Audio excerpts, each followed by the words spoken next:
7th Annual Dean Arcangelo Cascieri Lectureship in the Humanities, and welcome to the Boston Architectural Center. And our purpose is to honor the memory of Dean Arcangelo Cascieri. And although the beret was his hat of choice, he wore a number of hats while here at the BAC, from sculptor, architect, educator, and humanitarian. He served as a teacher and as the dean of the BAC from 1937 until his death 2 years ago. He served as a volunteer for over 60 years. He could not have done this without the support of his family, without the support of his wife. And his wife, in her own right, was a gifted, talented, well-exhibited artist, and because of her generosity, she shared him with us so that he could bring us to this place that we enjoy today. And if it were not for the dean's singular contribution back during the beginning of World War II, this school would not be here today. So we owe a great deal of gratitude, debt of gratitude to the dean. We also owe it to Ida Dukakis Cascieri, whom I'd like to acknowledge and introduce again. Ida, would you please stand?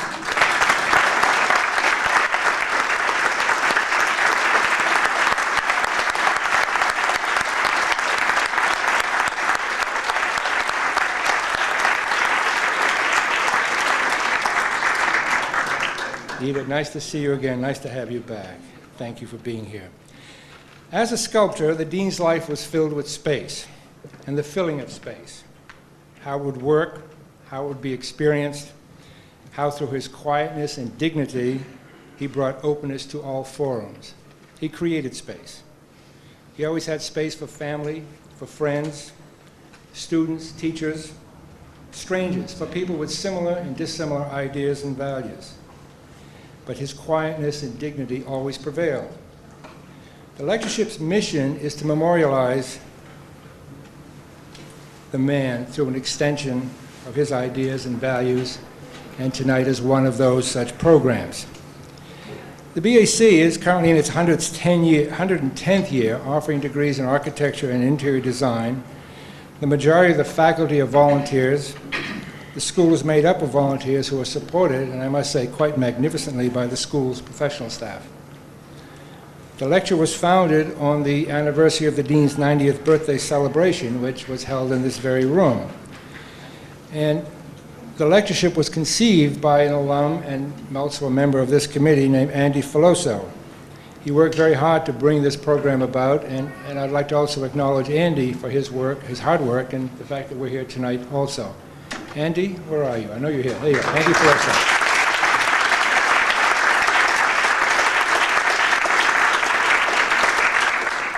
And I won't belabor the point, but volunteerism is a big part of our institution, and I just want to thank all the people that have worked with me on the past year. Bob Sturgis, Herb Glassman, Andy Filoso, Elizabeth Carr-Jones, Eric Reinhardt, who produced all the graphics that were mailed out, Richard Hansen, David Slevin, Lenny Saulnier, Joe Donahue, Joe Fournier, Tim Prescott, Don Brown. But I gave you all these names before. I will speak slower. Okay. Dominic DiGiorgio, Peter Stephan, I'm sorry, Fred Noyes, and the Cascieri family representative, Mark Salsa, a nephew of the dean, Ted Landsmark, president of the BAC, and certainly not least, a lot of our work has been supported in great part by Christina Raju, who is the director of external affairs here at the Boston Architectural Center. Now, Mark Salsa is, as I said, is a nephew of the dean. He and his family members also, upon the death of the dean, produced several sculptures which are reproductions of a work the dean did back in the early 50s. And the work is called Eve. And Eve is a copy of Eve right here. They have destroyed the mold upon the completion of the 10 sets that they made. 7 were for family members, and they donated 3 to the BAC, and we are using that as a fundraiser, and for anyone who is interested in $3,500 contribution to the endowment, the sculpture will go with them. We are currently in the process of raising money for the endowment. we're nearing our goal. We're working very hard and very diligently to exceed $100,000. The point of all that is so that lectures such as this can be maintained, we can support them and continue to offer them free of charge to the people and friends of the Boston Architectural Center. And speaking of benefactors, tonight's evening would not have been possible without the very generous support of the law firm of Hill & Barlow. And Hill & Barlow has been represented on our board for several years through one of their partners, Carl Sapers. Carl is out on in-car business tonight. And as many of you know, here in this office, Hill & Barlow has been very actively involved in the architectural profession for many, many years, and very much an integral part of it. And we thank them for their generosity for being, so that we could have such a wonderful evening. And before you leave tonight, I'd like to suggest you walk through the exhibit downstairs that was so graciously prepared by the Boston Redevelopment Authority and been very supportive in helping us about the Seaport plan. And again, this particular exhibit could not have been brought to the fore without the generous support of the George B.H. Maycomber Construction Company. They too have been an integral part of the BAC. In fact, George B.H. Maycomber was a member of this board, I believe, back in the early 70s. So thank you to all the partners at Hill & Barlow, and thank you to the principals at George B.H. Maycomber Construction Company for this very special evening and for making it possible. And on behalf of the Dean Arcangelo Cascieri Lectureship Committee, we welcome you all and thank you for sharing in this very momentous evening. I would like to introduce at this point the current chairman of the Board of Directors, a grand supporter of the Dean's work, the Boston Architectural Center, Educational Philosophy, and the Lectureship Series, Fred Noyes. Fred?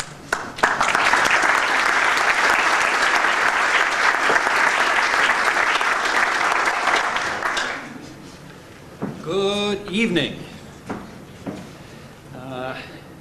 From the BAC, an institution that I always like to call of the people, an institution that I like to call of the people, by the people, for the people. And I find it fitting that tonight we will be hearing from former Governor Dukakis from another arena of the people, by the people, for the people. Nice match.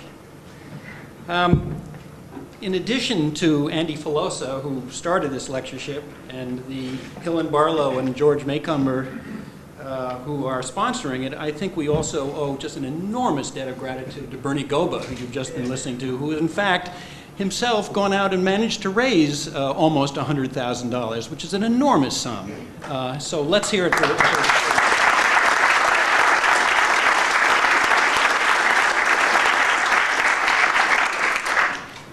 Now, the institution is in really great shape. Ted Landsmark, our new president, has really done enormous things in this first year. Recently, he's just won, along with his staff, the right for us to train international students, which hitherto has been hung up on green card stuff because we are work-study. That means that they couldn't quite work, and now that's been all unscrambled, so we're going to be able to train international students. On top of that, we have a master's degree, which he's been developing terrifically, and updated technology is certainly a mainstay, which wasn't here before. There are physical improvements. This hall, when you come next year, will be renovated, so it will have a more uplifting sense to it. We have studio space now for some of the students, something we've lacked with great complaints from years past, and that's beginning to change. We've got considerable public outreach. This is a public institution. That's the of the people, by the people, for the people. It is us. We're all sides of this, and Ted has been pressing that. I do want to talk a little bit of the people side of it. The school is tuition driven, basically because our endowment isn't extremely large, and that has put a crunch on us. And matter of fact, it has been the subject of our financial discussions, will be the subject of this coming board meeting this coming Tuesday. And that obviously is something that is a great worry in as much as our expenses are clearly going up. Now, when the governor was in office, he had something behind him, the Mass Department of Revenue, and maybe we need something similar, a BAC IRS, or maybe it should be an ERS, external or an internal. The internal is already covered by the student tuition, right? I can see people getting a little nervous, actually. I have a feeling that you think I'm going to ask and pass the hat, you know. And well, I'm not going to do that. I'm not going to pass the hat, at least yet. But that is coming. There is coming soon a capital drive to really see if we can't get our finances to where they ought to be for an institution like this, to hold on to one of the tenets which is so dear to us, low tuition. We already have all the faculty, 300 some odd faculty members, volunteering all their work so we can keep it as low as possible, but we do have all the operating expenses, et cetera, which do have to be covered. So you don't have to squirm now, but on the other hand, if you happen to have a villa in the Caribbean that was a little underutilized, or if you happen to decide you wanted to go into a monastery and you had to divest of all your earthly goods, or if you found that your Learjet was maybe a little too powerful for New England, we could use the Learjet. You know, we could. It would help us with our international outpost, our international school. That's the villa in the Caribbean, which we just got. So don't wait for the capital campaign. But what I really want to say tonight, that if you were to give us your Learjet or your villa, then you would be in very good company.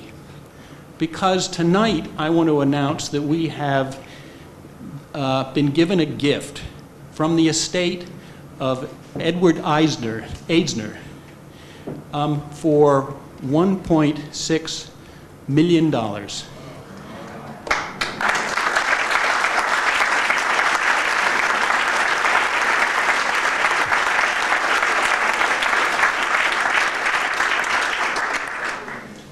This is money that is actually in hand.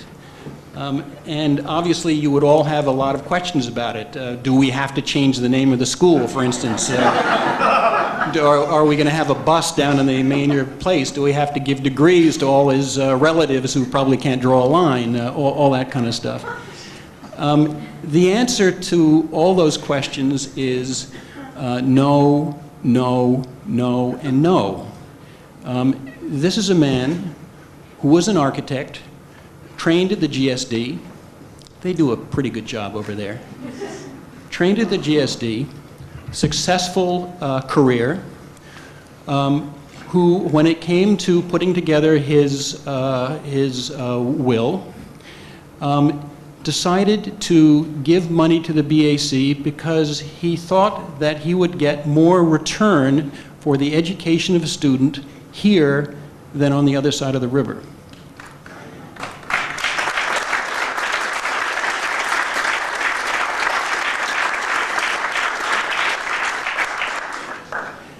Now, I think there is just enormous honor in this, especially tonight, because if we're talking about an institution which is of the people, by the people, etc., then here is an example of somebody who did not go to the BAC, who did not teach here, but who recognized in the values of the BAC something that was fabulous. In fact, the very same principles which our dean taught us about. It is confirmation about what we are about, so that I can announce this tonight, I think is a wonderful tribute to our dean. Thank you. Bernie.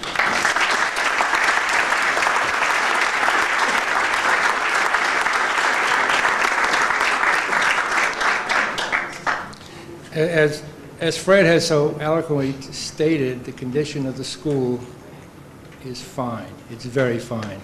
And the work that's been done by its current president is such that we can all be proud of it, and we look forward to what's going to be happening in this room to make it look more like the Dean Arcangelo Cascieri Hall. But he is a former partner of tonight's speaker. He's another grand supporter of the Dean's work. He's a grand supporter of our lectureship series and our model of education here at the Boston Architectural Center. And currently, he is about, well, it's unclear whether he's about to receive or has received his PhD in American New England Studies from Boston University. That's a story I'm sure he'll share with you at some point. But I'm very pleased to present President Ted Lansmark.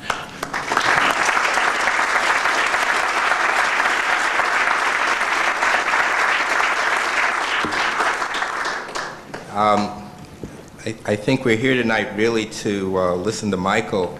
I would just make two comments. One, again, to thank all of the staff who made tonight possible. Those of us who received the accolades and the honor can only do so because of the many people who greeted you and took your coats and ordered the food and sent out invitations and polished the floors and really make the BAC a welcome and open place for a broader community.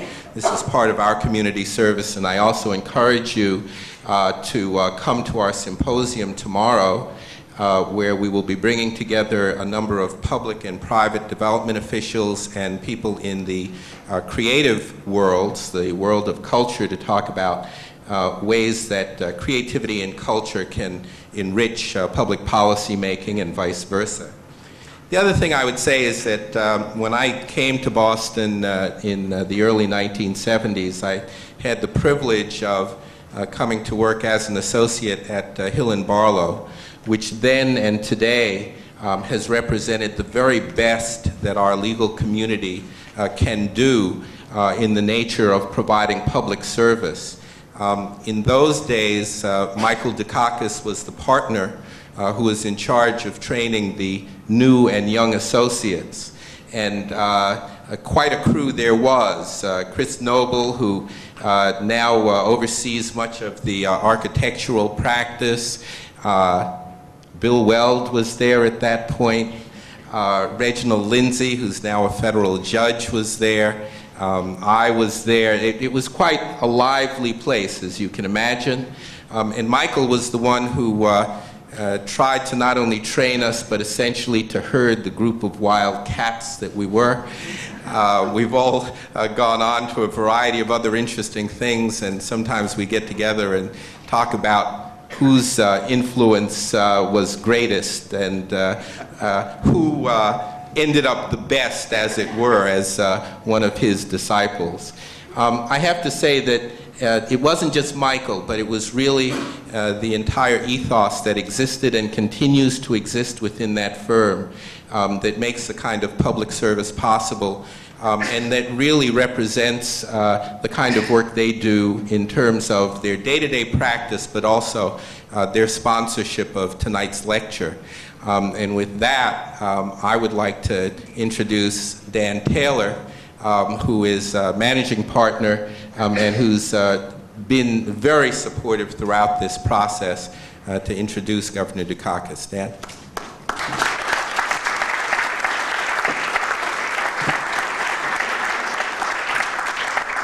Thank you, Ted. We're very pleased to sponsor this evening. We have many long-standing relationships with many of you, and it's just a delight to do this. Second, Mike started and ended his legal career at Hill and Barlow, and those of us who worked with him as a lawyer and have continued to admire what he has done in public life are really proud to be here tonight.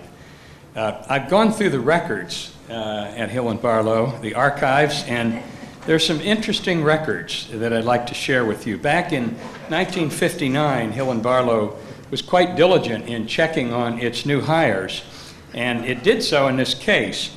And I'm reading from a letter of December 1, 1959, addressed to Brooks Beck. Dear Brooks, I've been making some inquiries about Michael Dukakis. First, on the academic side, his admission papers carry the note, quote, one of Swarthmore's best, close quote. On the law school aptitude test, he scored roughly in the top 10%. I think the laws may have been a little different then about what you could dig into. In the top 10% of those admitted to the school, he stood 98th in the first-year performance, 65th in the second-year performance. Talk with Charles Haar, with whom Dukakis has taken a seminar in land use planning, confirms the impression Dukakis has a tough, active, and clear mind, not given and perhaps not suited to profound speculation, but of good quality.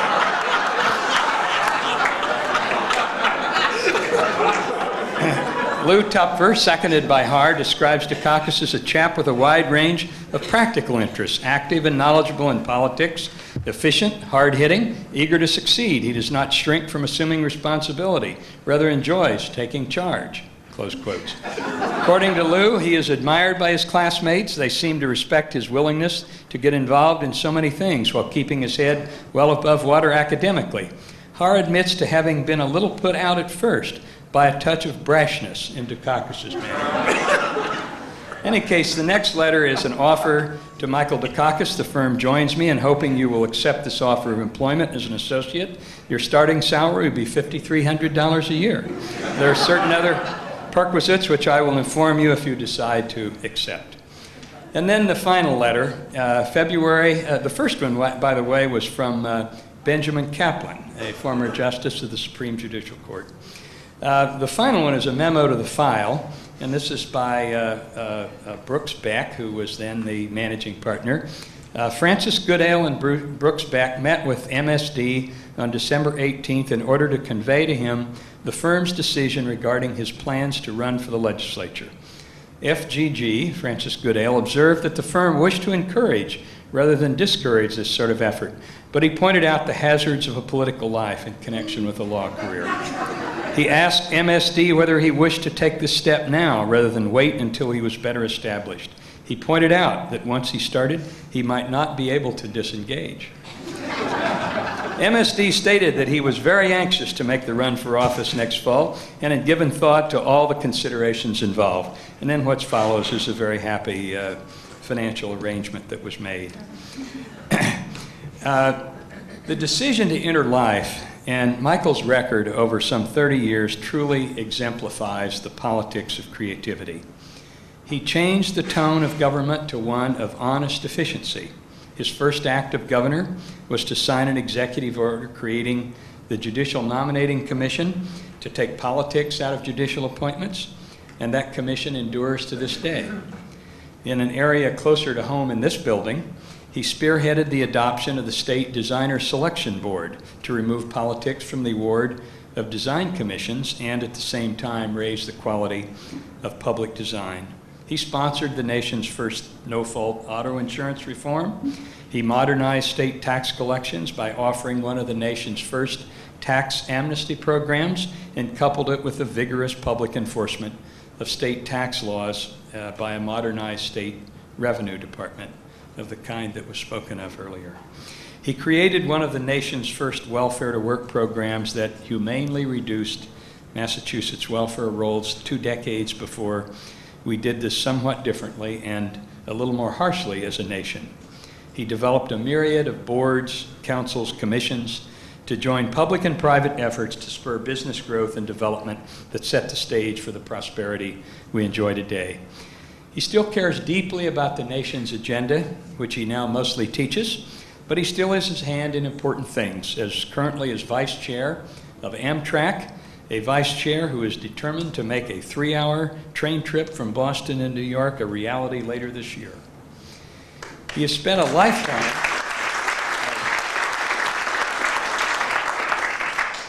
lifetime as a tireless public problem solver.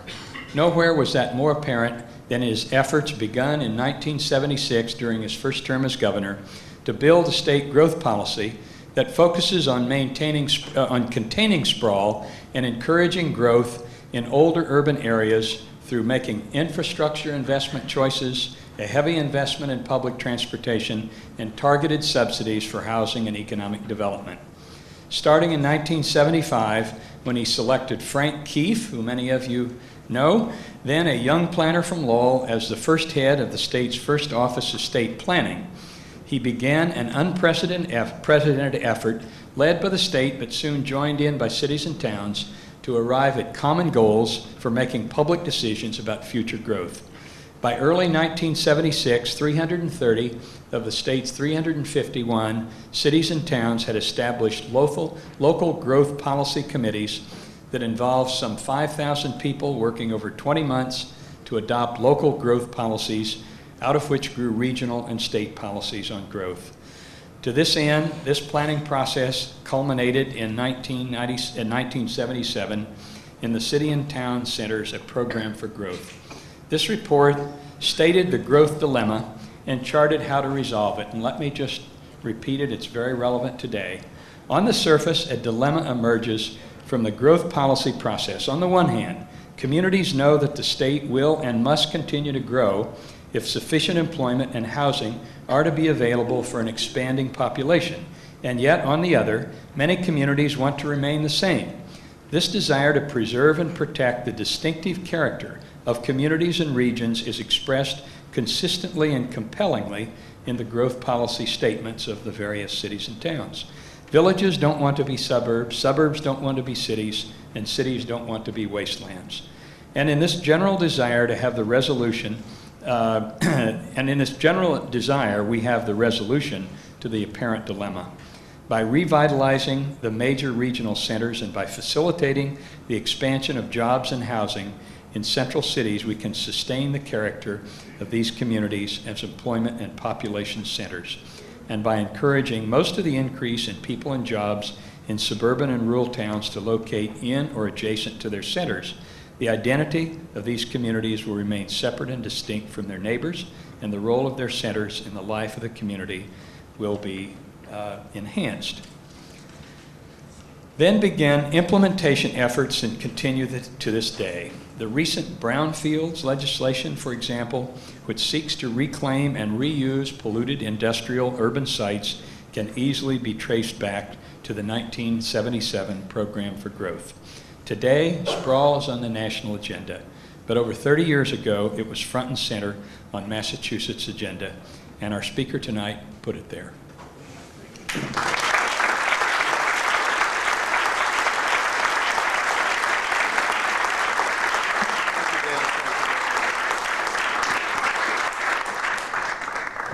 Thanks, Dan, and thank you all very much. I don't know why all of you are here tonight, but I'm grateful to you for coming. I will try to speak a little more slowly than I normally do. Think of what you would be going through if Barney Frank was the speaker. And I'm particularly grateful to Dan and to Chris and Tim and the other folks here from Hill and Barlow who are sponsoring this event this evening and have been so generous with their support. Hill and Barlow was one of only two major Boston law firms in 1962 that would even conceive of or contemplate the possibility that one of its younger associates would run for office and remain with the firm. Think about it. The other one was the place that I had clerked for one summer previously, and that was Foley Hoek. Only two firms in the city who would even contemplate the notion that one of the young associates might run for office and then attempt to practice law part-time. Wasn't done. It's unheard of. And this was one place that was willing to say, and had a senior partner who was one of the great human beings, Francis Goodale. We'll talk about it with you, but if you want to do it, we'll support you. And I am forever grateful, Dan, to you and to everybody at that firm for being as supportive as you were to me and others who over many, many decades have given a public service. Francis Goodale was on the defense team for Sacco and Vanzetti as a young associate in 1927. So I'm very proud to be a part of that firm, to have been a part of that firm, and to be here tonight and to say that. And I'd like to think, Ted, that I did pretty well by you guys. Every time I see my successor, and now another former governor, I say, well, where did I go wrong? I mean, what did I do? I thought I had done such a great job. Of course, Susan Weld always supported me very strongly. God bless her, but something happened there. I mean, I just missed with one of these guys. But I'm very proud, Ted, of you and Tim and Chris and so many of the younger folks that I was able to work with. And you've gone on to great and good things, all of you, and I'm very proud of you. And I'm also delighted to see so many folks in this room, and I won't pick you all up by name, who are very much a part of the story that I'm going to try to tell tonight, in which Dan has introduced to you. I don't know whether the real topic here is the politics of creativity or creative politics or a little of both. But I would like to think that one of the things that I and Dan, who was my chief counsel in my first term, and a great many of you who worked with me during the 12 years that I was governor, one of the things that we were able to do was to demonstrate without any question that not only is public service a noble profession, but that good people working together in public service can do a lot to enhance and improve the quality of life of our fellow citizens. And after all, that's what politics is all about. At least the way Greeks defined it. Right, Charlie? Greeks are everywhere. And what I want to speak about this evening, and pardon me if I'm a little nostalgic, I still feel young. But I had a very unnerving experience last November, folks. I got my Medicare card. And that's very unsettling. Now, it's not so unsettling for your friend Dukakis, the congenital transit rider, to also get his senior pass. And now to be able to ride the T for 20 cents, 15 cents in the bus, you know. It is not true that I am cheap, but it is true that I'm frugal.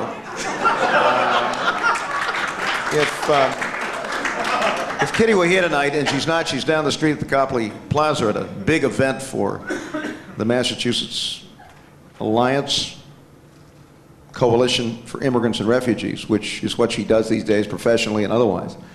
If she were here, she would tell you, Charlie, that the first Greek word she ever learned, and boy, she learned it and pronounces it perfectly, was tsingounis, which means what it sounds like, cheap. She reminds me of it often. Of course, her consumer habits are somewhat different from mine. You know, for the last 4 years, we've had a wonderful time spending 9 months here. I teach the spring, summer, and fall quarters at Northeastern, and then going to UCLA in the wintertime, where I teach the winter quarter. In part because it's not a bad place to spend the winter, and in part because our kids are all in the West, so we now got 2 grandkids out there. And one of the courses that I teach to upper division undergraduate public policy minors is a course called Public Policy in the California Economy, in which we really cover a whole range of important public policy issues, but we use we use California. Sorry about that. I got Amtrak on the Northeast corridor in my brain and I can't get out of it. We use it as a kind of giant case study. And we have people coming in trying to explain why it was that California, which was in a deep recession, as I think many of you know, made what happened to us in the Northeast look easy by comparison. It was a combination of a coastal recession like ours plus severe defense cuts, which in combination really did a number in that place. We spent a lot of time with these outside experts trying to figure out why the California economy began turning around in the winter of 1996. And they have all kinds of theories and analyses and so on and so forth. Of course, the reason is that Kitty arrived in Los Angeles and began shopping in January of 1996, and the rest, as they say, is history. Anyway, but if I am somewhat nostalgic, I guess it is probably a sign of advancing older age. But also because I think it's important, especially for you younger folk, and more of you are looking younger. I was at the Mass General not too long ago, and I saw these kids running around, and they're surgeons working on us. And they looked like kids. It's important to hear this story and understand it. I mean, when I tell people, for example, that we came that close to paving over the Victory Gardens in the Fens in the 1950s because the Red Sox, history repeats itself, said they would leave town if we didn't give them more parking. And since, as some of you know, under the Constitution of the Commonwealth of Massachusetts, you can't take public space and turn it and transform it into some kind of private use without a 2/3 vote of the legislature. The legislature had to vote on this, and this bill had already gone through the House, and the then governor had said he would sign it. I mean, we were that close until a tough little Irishman from South Boston named John Powers, the Senate president, who had left school at the age of 13 to support a widowed mother and 7 or 8 siblings, said, hey, you're not touching that place. You're not touching this place. This tough little guy from Southie. Why? One of the great rose gardeners. Had a little plot himself, vegetable garden, at the Victory Garden. Now, some of us had the temerity to suggest that maybe the Red Sox could have been helped by a good left-handed pitcher. Forget about the parking. I mean, nothing changes, right? But it's important to understand just where we were back then, when I and at least a few of the people in this room were beginning to get deeply and actively involved in public life, the battles that were fought, the lessons that were learned, and the importance of learning, of knowing that history, learning those lessons, and not repeating the same mistakes again, which I fear we are in danger of doing.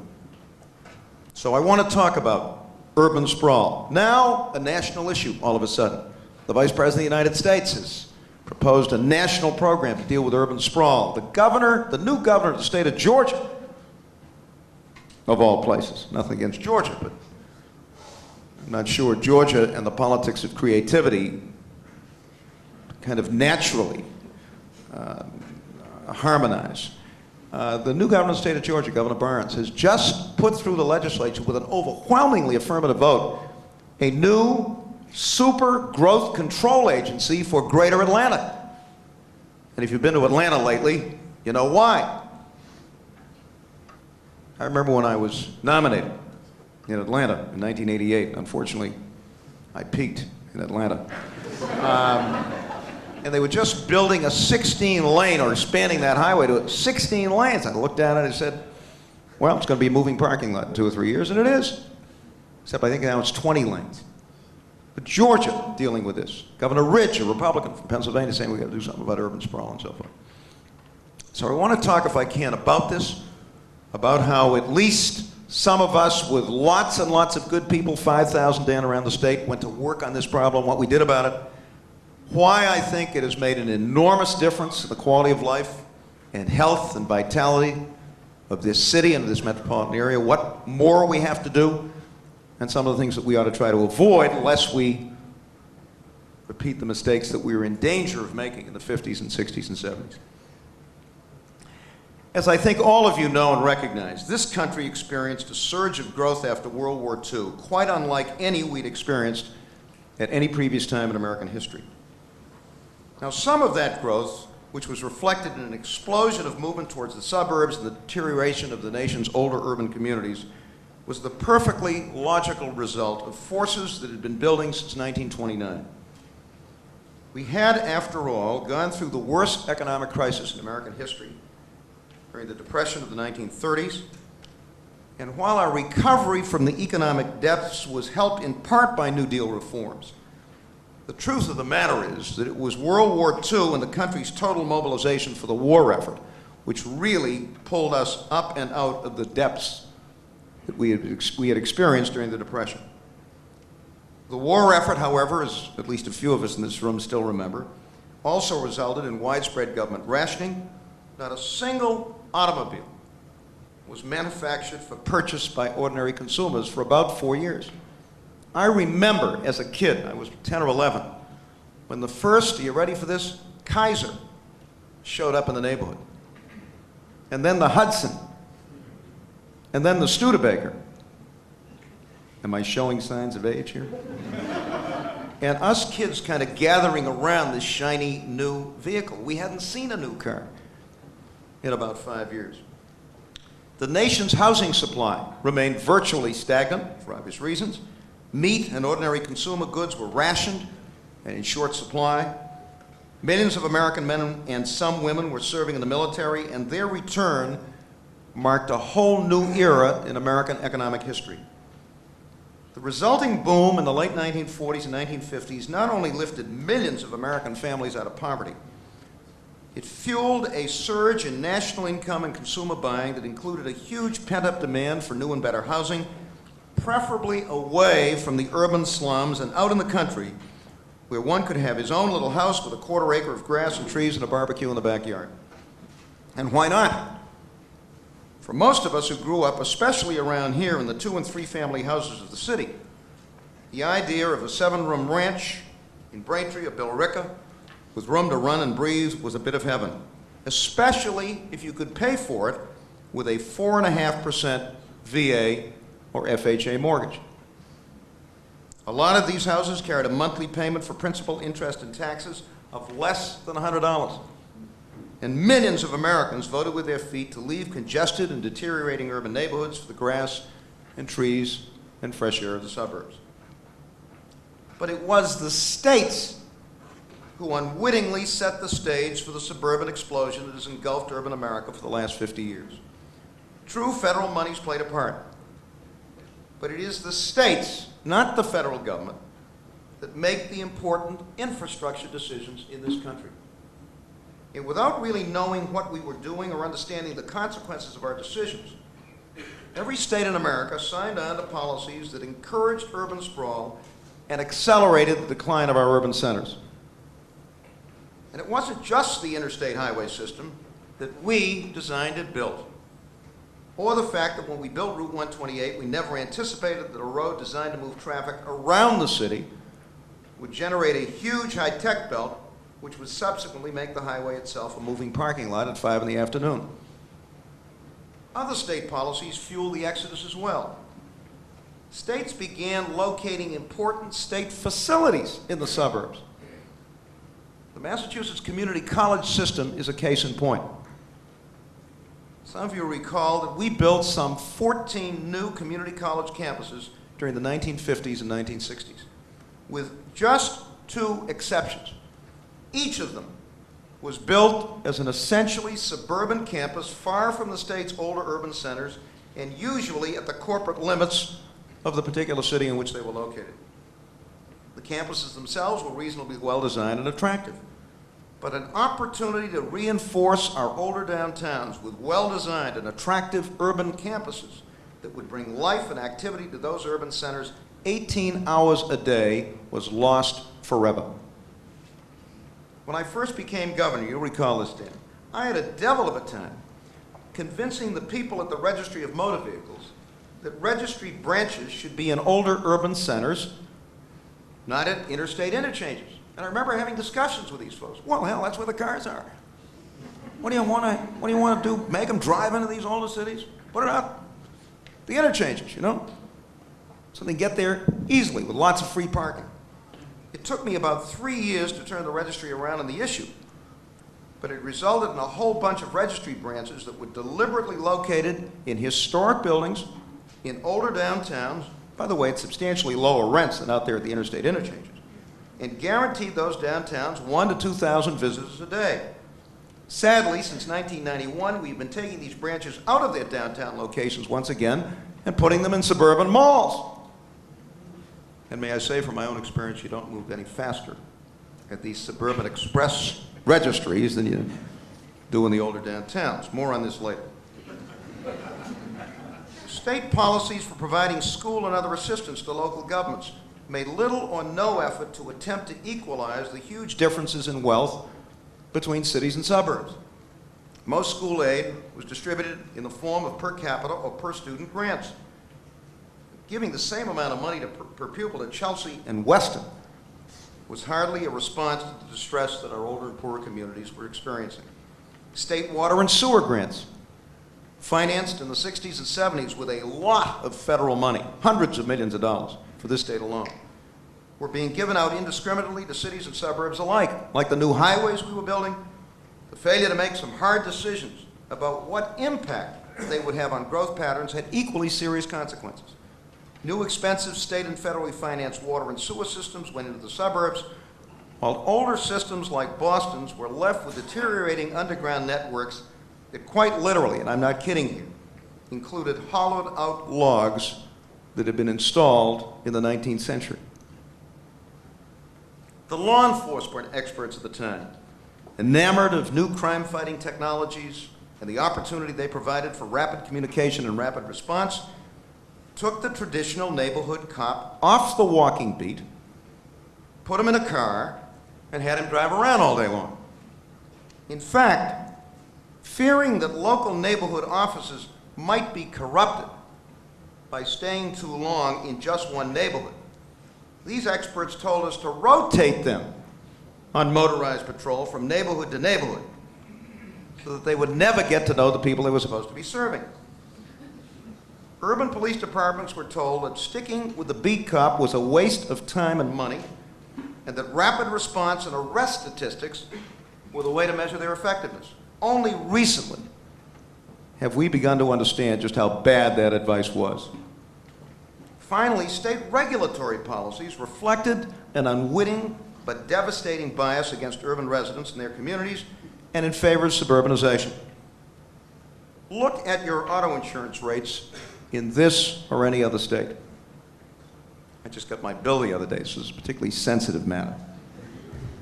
Who pays by far the most for their coverage in this and every other state in the country? Urban residents, of course. Now, there's nothing inevitable about this. There is nothing written in heaven, or for that matter in the statute books of our states, that compels state regulators to approve rates that charge the residents of Wellesley half of what they charge the motorists in Roxbury. By rights, those same Wellesley residents ought to be paying a lot more per kilowatt hour of electricity than the people in Roxbury, because it costs a lot more for utility infrastructure in the suburbs than it does in densely populated urban communities, right? Not so. That's not how the system works. For decades, both communities have paid the same price for their electricity. For years, local banks here and in every other state were free to take deposits from the residents of urban neighborhoods and invest them anywhere they wanted to, often in suburban shopping malls.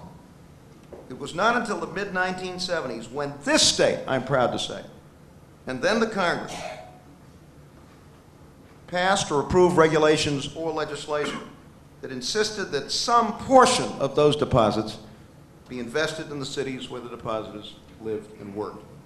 And for years, while urban sprawl despoiled the landscape, polluted our rivers and underground water sources, and created traffic conditions that made cities like Los Angeles and Denver some of the most unhealthy in the world, there were literally no statutes or regulations which tried to assess at least some of these costs on the people and, more importantly, on the growth policies that were causing them.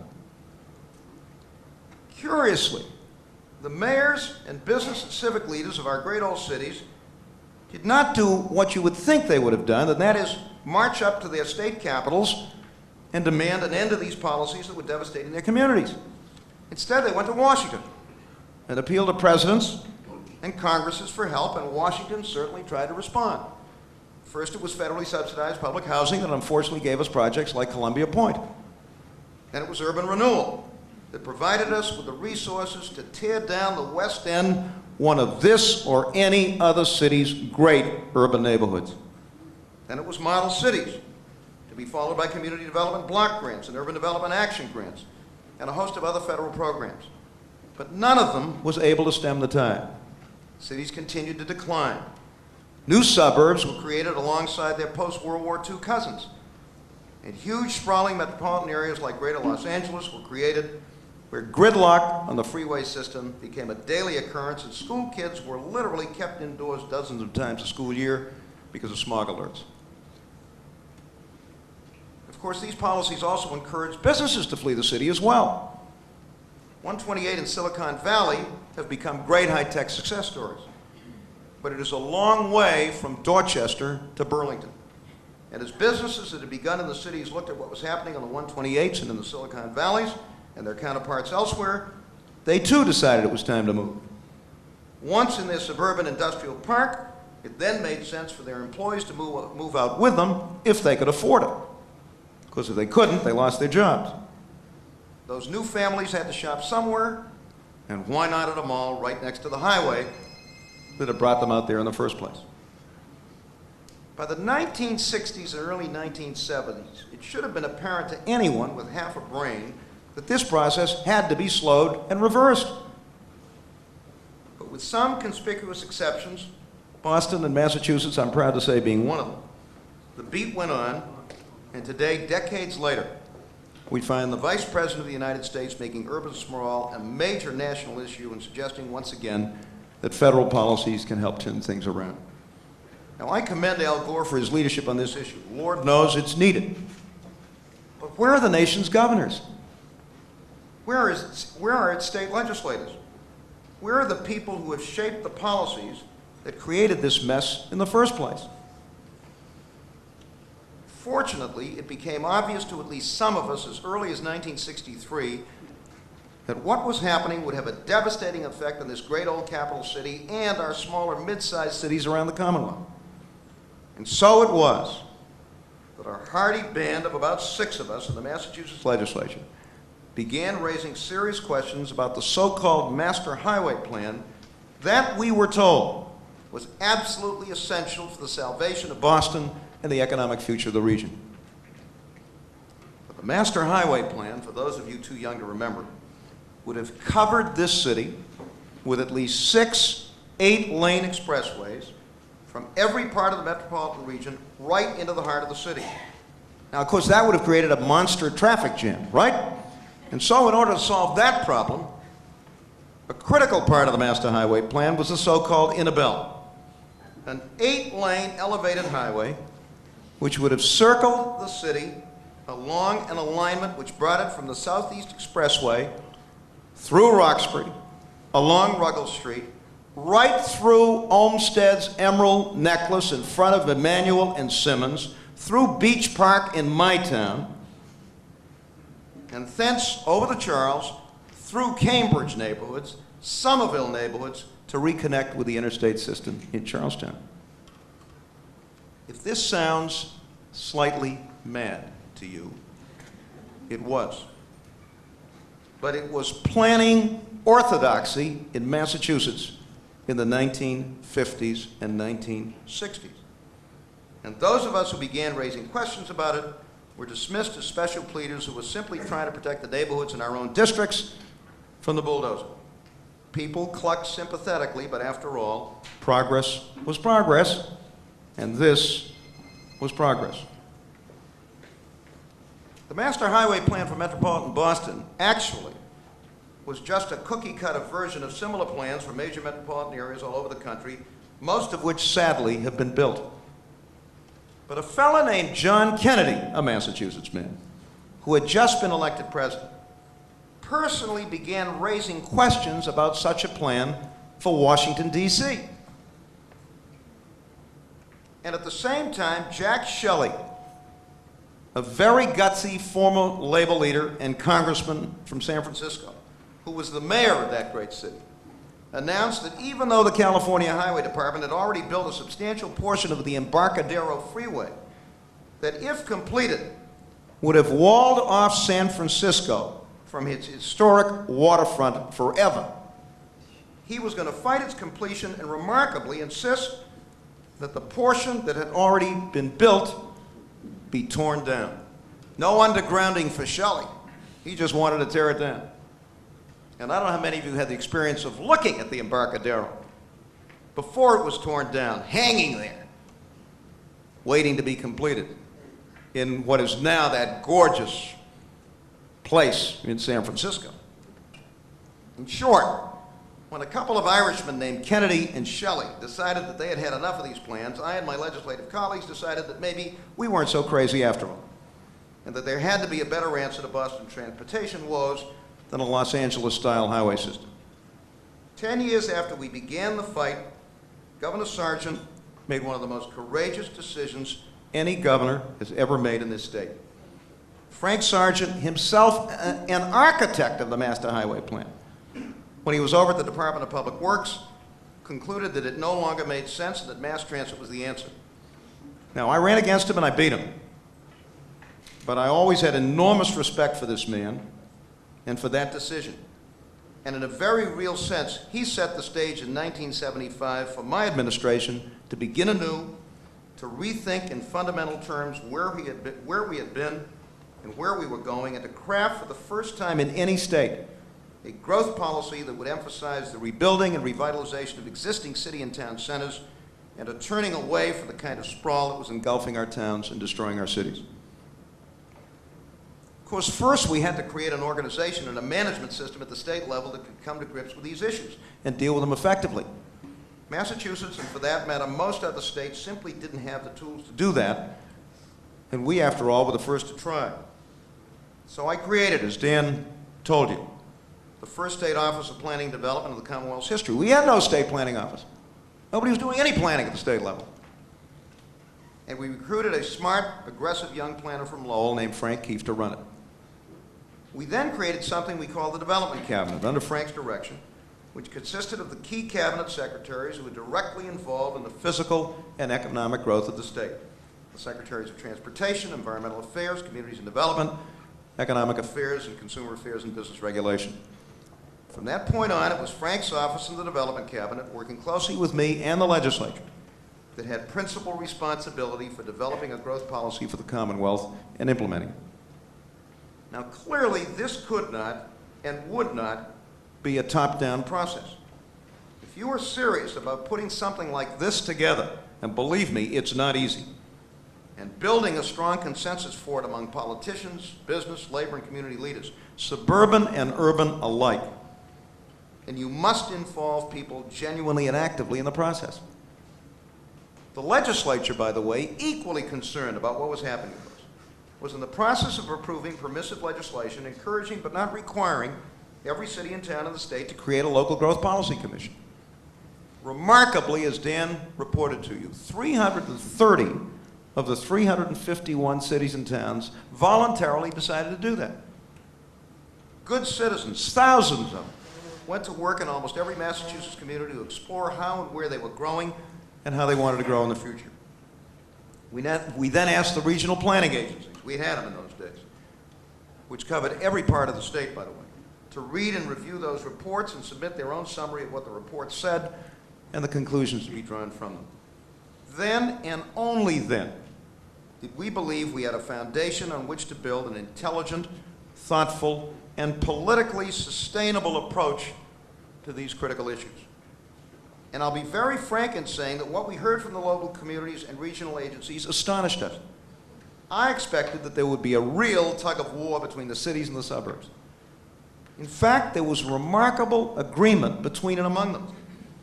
Our cities, not surprisingly, were dying to rebuild and revitalize, and welcomed every ounce of help a supportive state government could give them. Our suburbs, on the other hand, were having increasing doubts about what all of this growth was doing to them. In fact, the very things that had attracted people and businesses to them were now being destroyed by the process that brought them out there in the first place.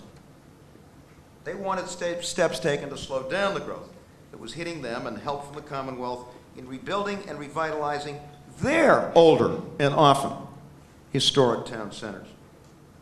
So those reports gave us the green light for what, at least until recently, have been the policies that have guided growth in the Commonwealth since 1975. Please note that we did not file legislation with the great and general court for, quote, land use planning, close quote, or, quote, growth management, close quote. Such bills in other states have triggered loud and angry debates about out-of-control bureaucracies and the role of government. In fact, I had a standing rule around the governor's office that anybody who used the words growth management or managing growth would be fired on the spot.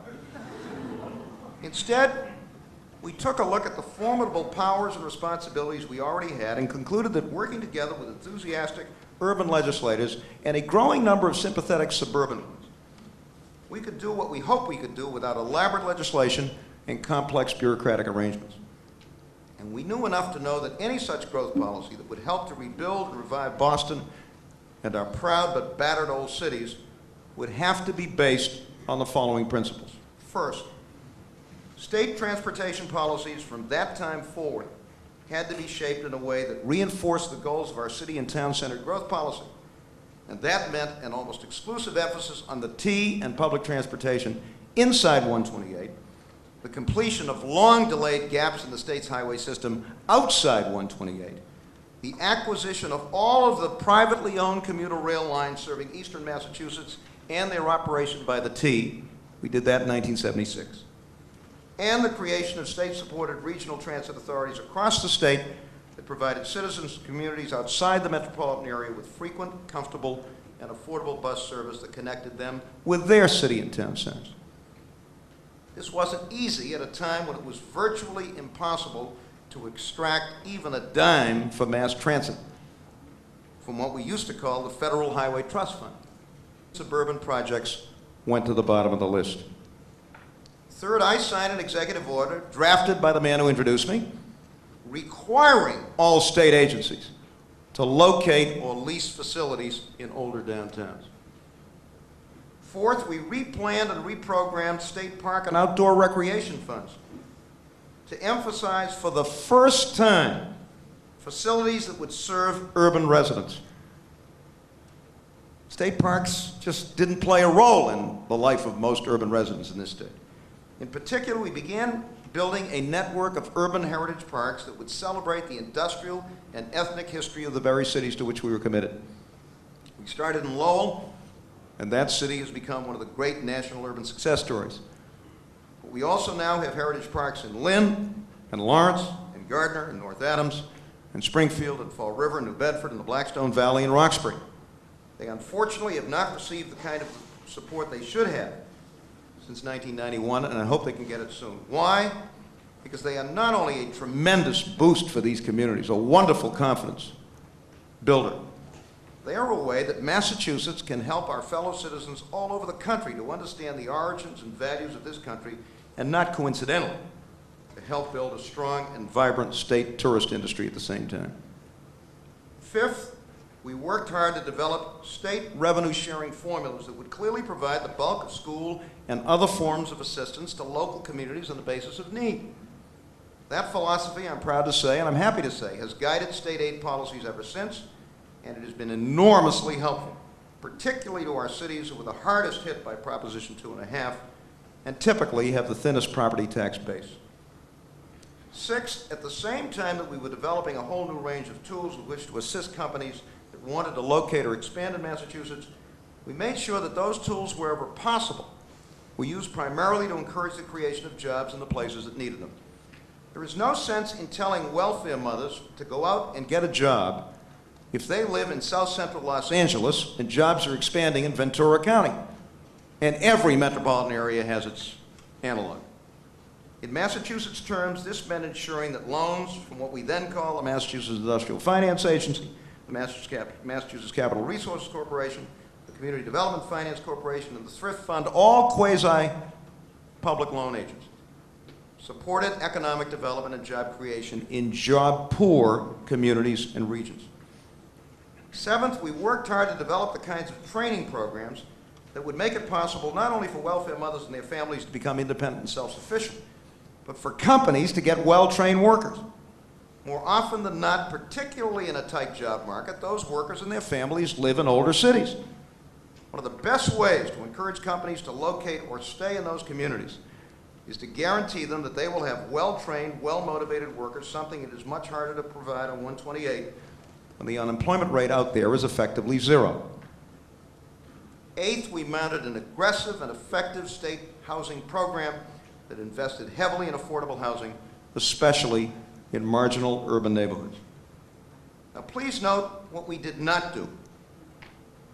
No fancy land use plans and maps, no effort to ban development in suburbs and make it virtually impossible for companies to locate there.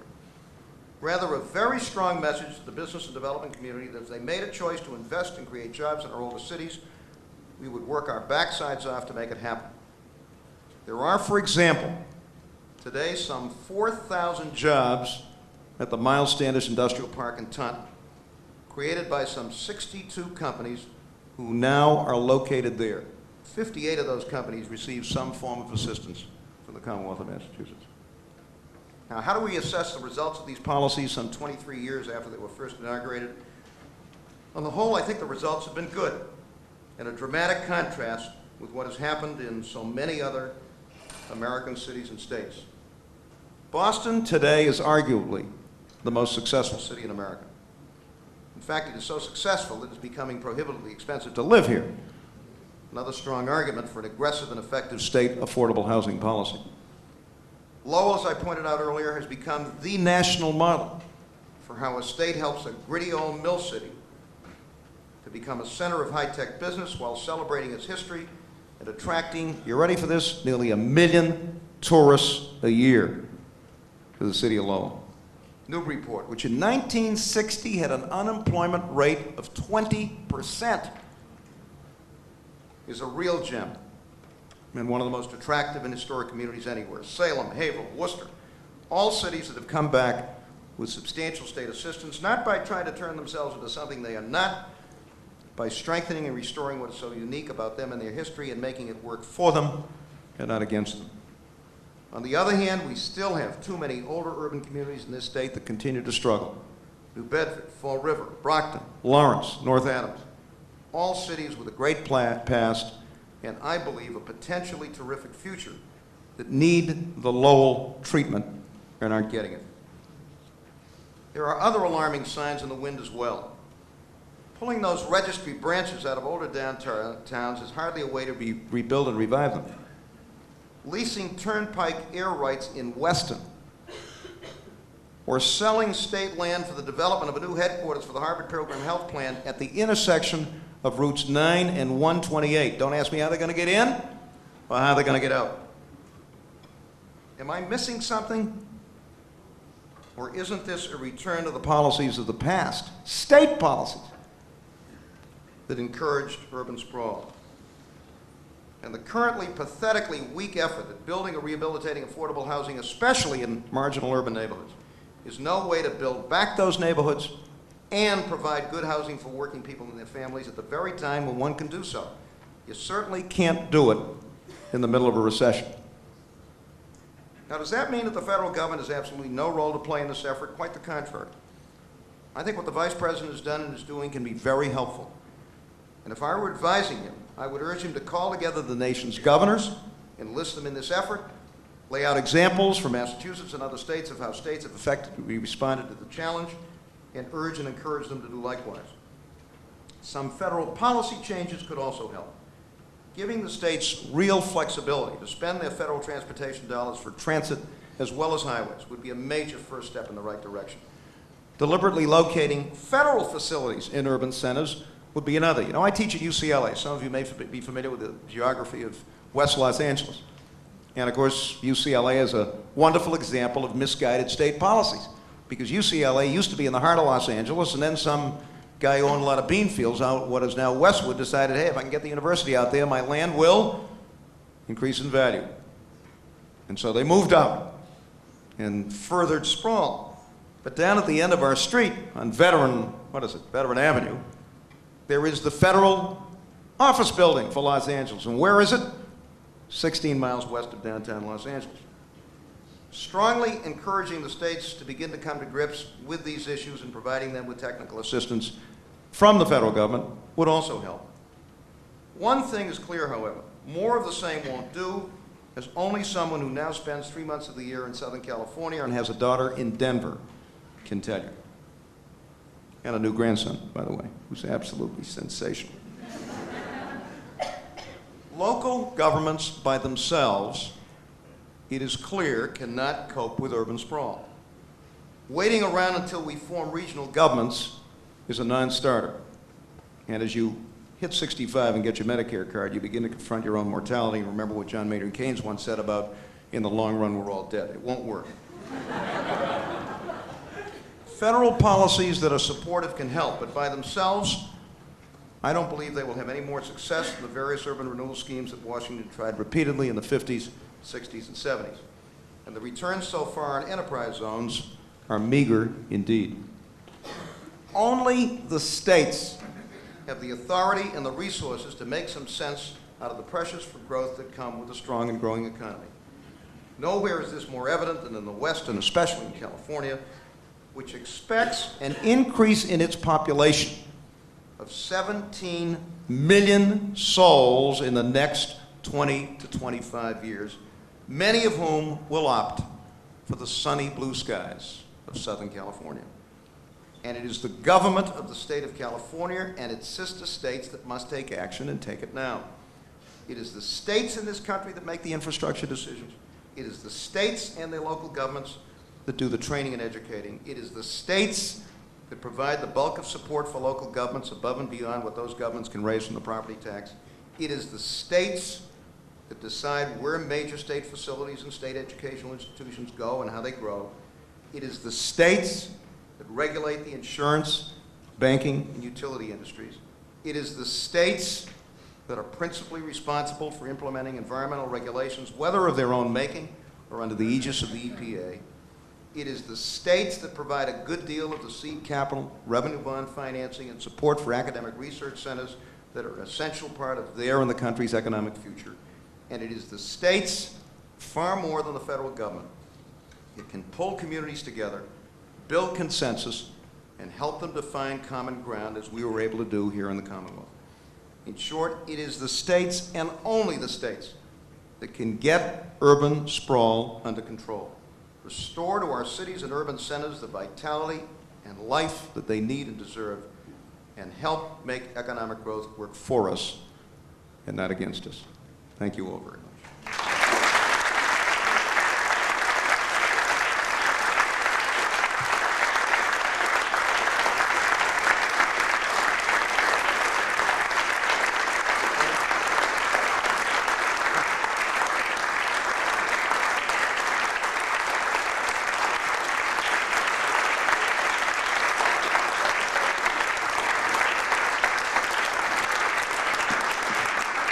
The governor will take any questions. Anybody? Sir?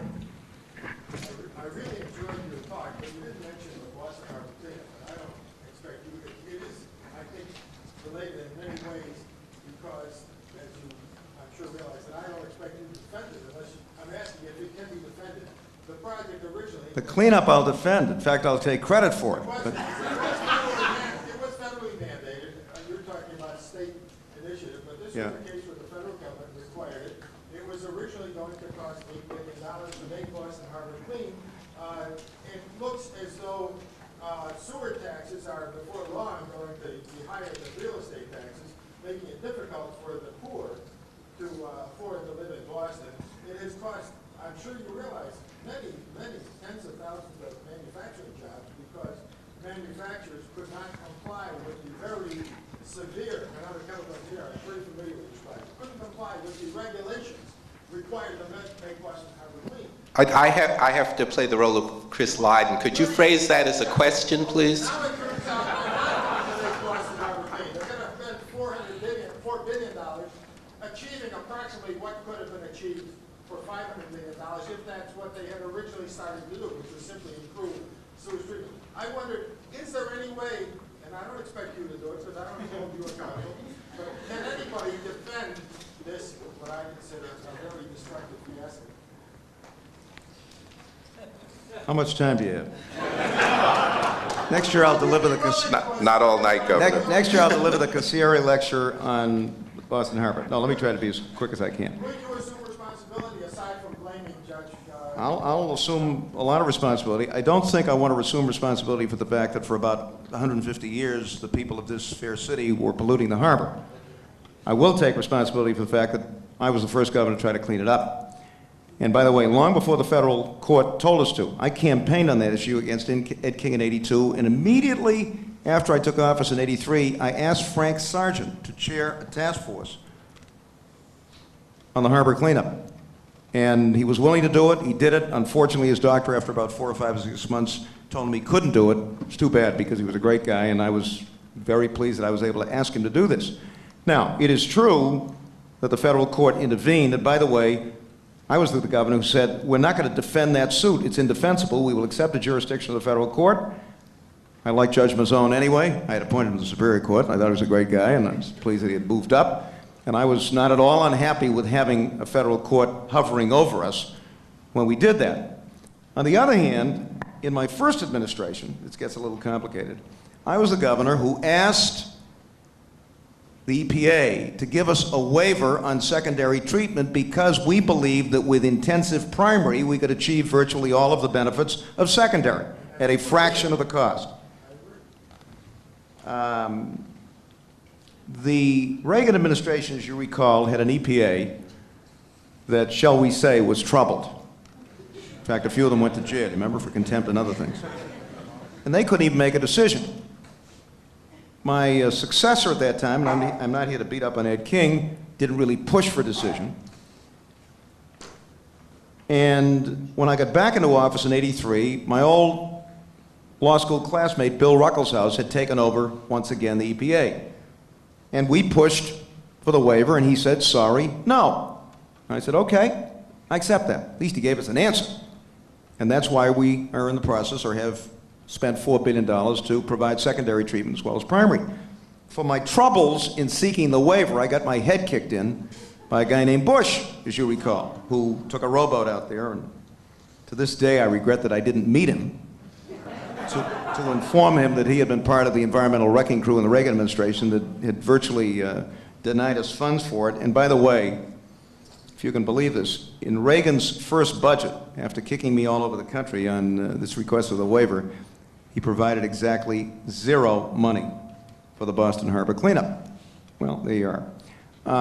So I think I can defend my record. I mean, there is no question, however, that in accepting the EPA mandate for secondary treatment, we certainly incurred a lot of costs, which we are all now paying in the form of substantially increased sewer and water bills. They should not go up much further. At some point, they're going to start coming down as we pay off this thing. That's because they stopped making Boston Harbor clean. Well, it's a hell of a lot cleaner than it was, and certainly smells a lot cleaner, and so on. But that's the story. You know, would that we had been thinking about these things 100 years ago or 50 years ago. But I will say this, I'm pleased that we have a harbor that isn't a public disgrace, and I'll take a certain amount of credit for having done it.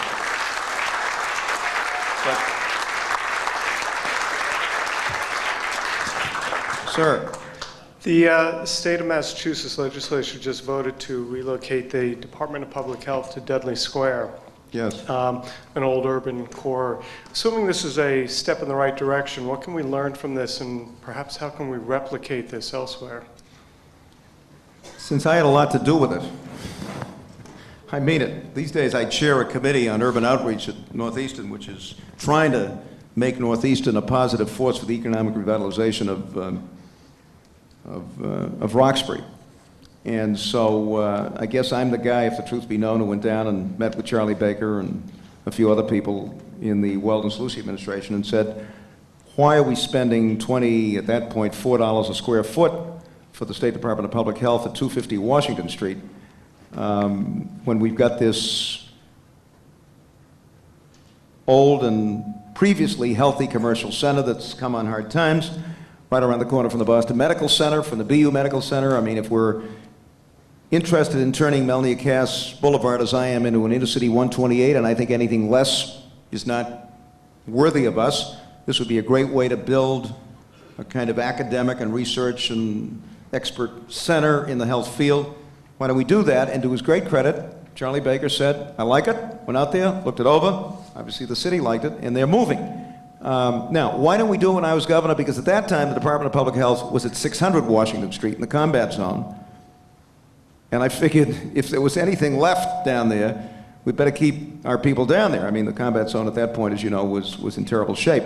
But I think this is a terrific idea. I think putting that registry down there in the combat zone is a great idea, and it's very consistent with the kind of stuff that we tried to do. I just would like to think that at the state level, we're doing this consistently, and that's why air rights in Weston and a big corporate headquarters at 90128 on state land doesn't make any sense to me. Just doesn't make any sense to me.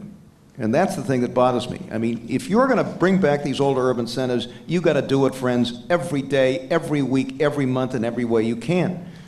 And as soon as you fall back or do something else, they'll fall back because they need that kind of support. I mean, Lowell today is terrific, right? You know how much state money is in Lowell? You want to guess? At least $250 million in direct, and I'm not talking about regular aid for schools and stuff. That's another God knows how much. I mean, in project money, at least $250 million. Has it paid off? Was it worth it? I think so. But those were state resources that went to turn that city around. On the other hand, 10 miles down the road, you got Lawrence, and I get depressed, and I'm not a depressive character, as all of you know. I get depressed just going to Lawrence. I mean, there's no excuse for Lawrence sustaining the kind of damage and decline that they have while Lowell up the street 10 miles is a great example of, and Haverhill, by the way, is in very good shape, and Newburyport is a little jewel up there. We ought to be working every day to turn Lawrence around and help that community to come back and be another Lowell, in my judgment. Yes? Governor, we seem to be at This good woman worked for me too once. As a matter of fact, Jerry, let me tell a quick story. You know, when I was reelected in '82, and I beat Ed King, I don't know whether any of you remember this, but poor King in '82, I mean, there must have been a demonstration in front of the State House every day for about 9 months on something. And I got elected, and suddenly it was quiet in front of the State House.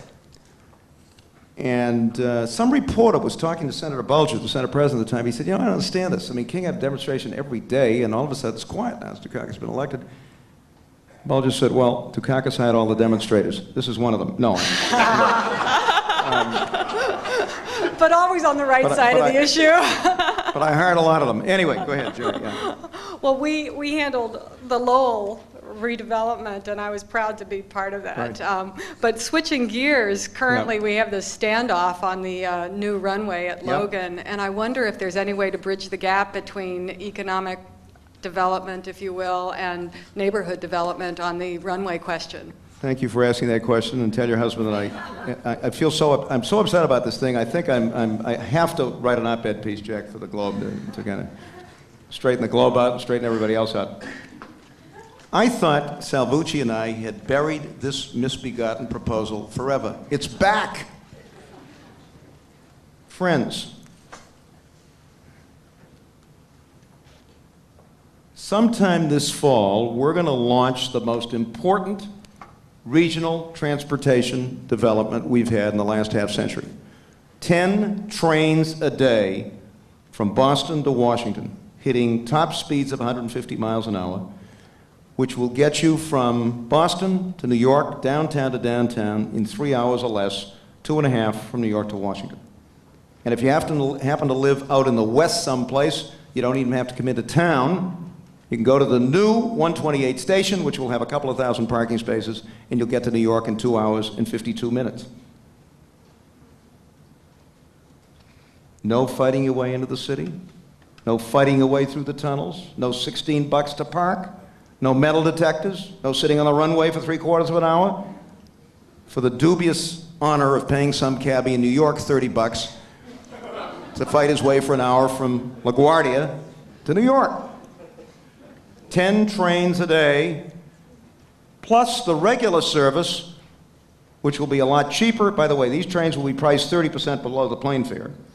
But the regular service in refurbished Metroliners will be less than 4 hours, about 3:55.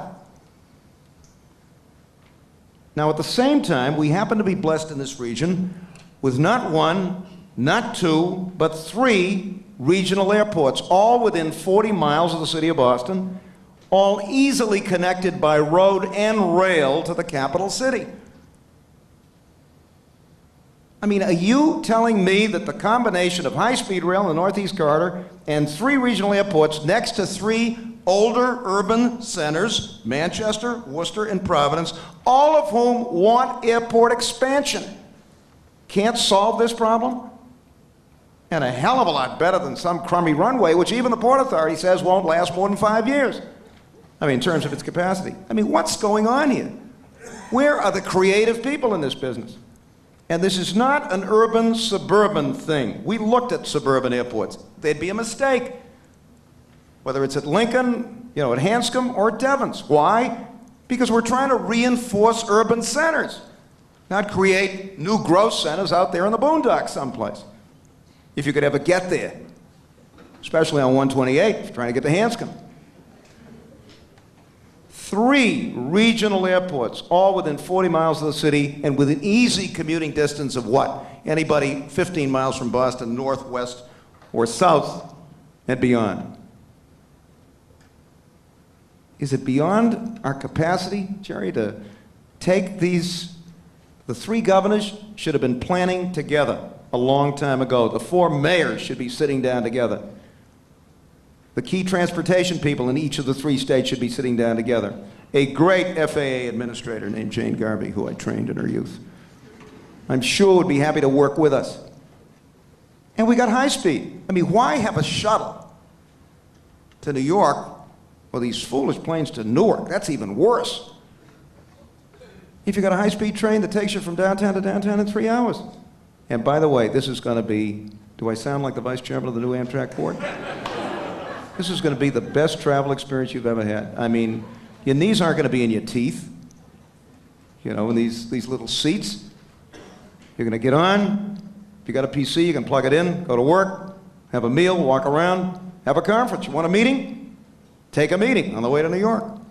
Brand new trains, brand new trains. And they're not 4 inches too wide. Oh, good. Now, it's very important to us, obviously, Jerry, that we get off to a great start with this. I think it's going to be huge. Incidentally, I don't think there's going to be an empty hotel room in the city of Boston during the weekends, because I think we're going to have thousands of New Yorkers who want to come up here and spend the weekend. But why are we getting angry at each other once again over this thing when it seems to me the answer is so clear as long as we have thoughtful and creative people who will go to work on it. So that's where I'm coming from. And if I write that op-ed piece, Jack, that's what you're going to read. But don't tell anybody the clue. Yeah. Another transportation question. There are many in this room who are strong advocates for the north-south rail link. Right. And there are others in this room who may be equally strong advocates for a heavy rail system around, circumferentially around Route 128. What are your thoughts about those two potential major Can I tell you a story? I'm not sure I've ever said this publicly. When Fred Salvucci, who I think is one of the great public servants, was my transportation secretary, as all of you know, for every minute of the 12 years that I was governor. He first came to me in my first term and he talked to me about this plan for burying the artery. I got to tell you, I was a little skeptical. It wasn't that I didn't think it would be a great idea and that the decision to put that elevated highway through the city was as wrong as the Embarcadero Freeway, which, by the way, was exactly the same kind of cookie-cutter solution. But I remember, I mean, I wasn't alive at the time, but there was an interesting mayor in the city of New York back in the roaring 20s named Gentleman Jimmy Walker. Any of you ever read anything about this guy? He's the fellow that picked a very interesting way to leave office. Before his term was up, he and his secretary, who happened to be his girlfriend, just walked out, went to Europe, never returned. Anyway, Walker once said that New York would be a great city if they ever finished it. And when Fred came to me and said, I got this great idea. I said, oh man, I said, not only cost, but how long is it going to take, Fred? Of course, at about that time, Barney Frank weighed in and suggested that it would be cheaper to raise the city rather than depress the artery. And let me tell you, the way things are going, he may have been right. But the thing, I mean, Salvucci, you know, is one smart guy. There's a little bit of Machiavelli in Fred, and I love him. But he knew how I felt about rail, and especially about the rail link. And those were the days to repeat when busting the Highway Trust Fund appeared to be impossible. He said, look, we're going to put a double rail line down the middle of that thing, linking North and South Station, and we can do it with highway money, because it's going to be part of the project. He said, you got me. And that was part of our original plan. Well, unfortunately, for a variety of reasons, mostly my own fault, I got thrown out of office in '78. I didn't return until '82. Somebody else got elected governor who really wasn't that interested in the project, and a fellow named Reagan got elected president. And when Reagan and his people discovered that the project with the double rail line would not significantly increase auto capacity, and they fought us on the thing tooth and nail anyway, they said, no dice. So we lost, can you believe this? We're spending $11 billion on this thing, and we're not even connecting the two railroad stations. It's enough to drive you crazy. Now, is there a way to do it? Yes, there's an engineering solution to this. I'm for it. It's expensive, and one of the things that we're looking at is creative ways to finance it that will not require us to go back to Congress and ask for another, God knows what, after they've choked on the 11 billion or 10 billion, whatever it is that they're pouring into the artery. I don't think there's any inconsistency between that and the so-called urban ring. Now, the urban ring doesn't go around 128. The urban ring links, as you know, well, one step at a time here. I like the idea of the urban ring. I would begin tomorrow with urban ring bus service. Smart, distinctive, maybe a distinctive logo, heavily marketed. Let's get going on this, even as we try to find ways to make it better. And that could happen tomorrow with a little creative politics. So I'd like to see us moving on both of these. At this point, the folks that run the government aren't moving very well on either one of them, but we're going to keep working on it. I'm going to try to involve Amtrak and the FRA in the North-South Rail Link process, see if we can get serious about some serious studies on how to finance it. But I think it would, and particularly now that we're extending rail service to Portland, by the way, folks. I mean, think of it, continuing service from Portland to New York, Washington, and beyond. And now that the southeastern states see this northeast thing coming, they want high speed from Washington to Richmond to Charlotte to Atlanta. And the 9 Midwestern states have just come up with the Chicago Hub Plan, which, by the way, we have already committed $25 million to connect Chicago with each of the major cities in the Midwest with high-speed rail. And the folks in California, with a little prodding from a visiting professor at UCLA, are finally beginning to get their act together. So this is starting to move. But I think not creating that link just leaves us, unfortunately, with a hole in the donut here, which would be enormously beneficial. And the real challenge for us is to find what I've called creative ways for financing it. And I hope we can do so. Governor, you remind us in the midst of what is probably the most prosperous period for architects and builders in Boston, certainly in our lifetime, that it helps to have a sense of where you're going with all of it. Lots of folks know that all of our faculty are working full-time, overtime, and all of our students are fully employed at this point, working hard and overtime. And it's not always clear to all of us in the education business that the work that we're doing is necessarily improving the quality of life of our communities. So your presence, your remarks, your sense of integrity, and the creativity that you've brought to this is important to remind all of us of what it is we're really here for. Thank you.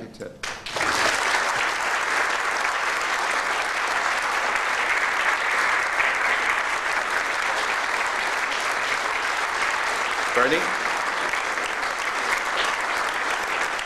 So far.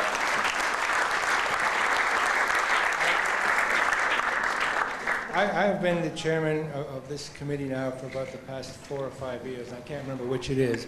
And after each presentation, I always say, how can we possibly do better next year? And I said that after each succeeding one, and I really have a problem for next year. How are we going to do much better?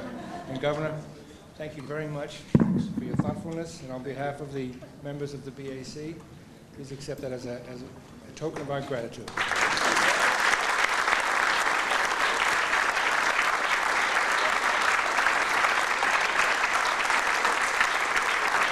Just two more bits of housekeeping, if you would, please.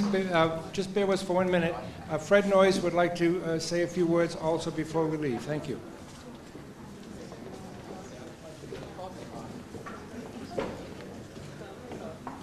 For the sponsors of this year's lecture, Hill and Barlow and Maycomber, we would like to present a token of our appreciation. Hill and Barlow, please, would you gentlemen please come?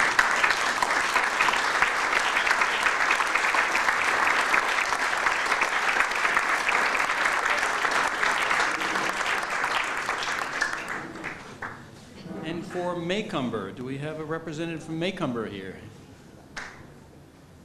No such animal. Well, we thank them anyway.